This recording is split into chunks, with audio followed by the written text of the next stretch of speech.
What line of questioning do you use when a brand comes in and they say this is what's wrong, and from your experience you can tell, I think that's just the tip of the iceberg. No, it's an apt comparison, and very often people come in with either vague complaints, right, and that's probably something a Mhm. doctor would see as well, or they think it's one specific thing that's sort of bothering them. My doctor always tells me, stay away from Dr. Google, right, because Yes.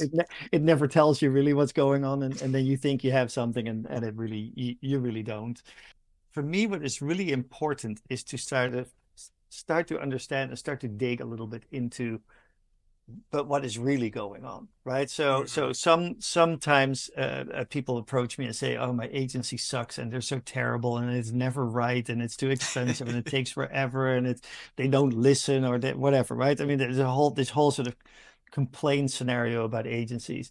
And then as you Mhm. start asking questions, is that, well, yeah, maybe your agency sucks, but maybe it's because you suck a little bit as well, right? Because you're always late, or you're always changing the brief, or you're not clear in your briefings, or any number of other kind of reasons what sort of leads to an agency not being able to perform at their best. That's one example. It could also be that within your own structure, you incentivize for things that you say you do not want, right? So Mhm. when you say I'm not really always interested in the lowest cost, but you incentivize an agency for lowest cost, then that's obviously the first motivator that they're going to work on. And so then you create your own environment that is not optimal.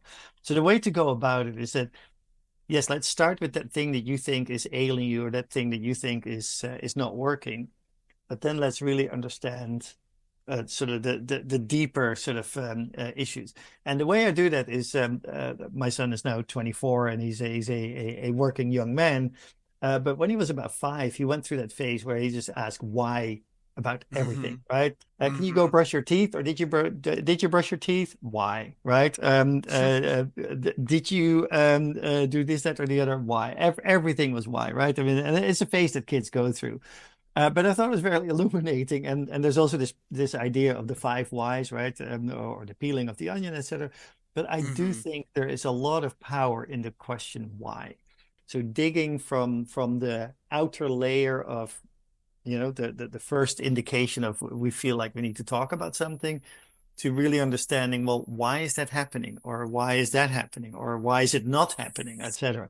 I feel that there's a lot of power in that line of questioning. And that usually brings you to an understanding of, okay, I'm beginning to see what maybe some of the issues are that we need to work on. And it's seldom just one.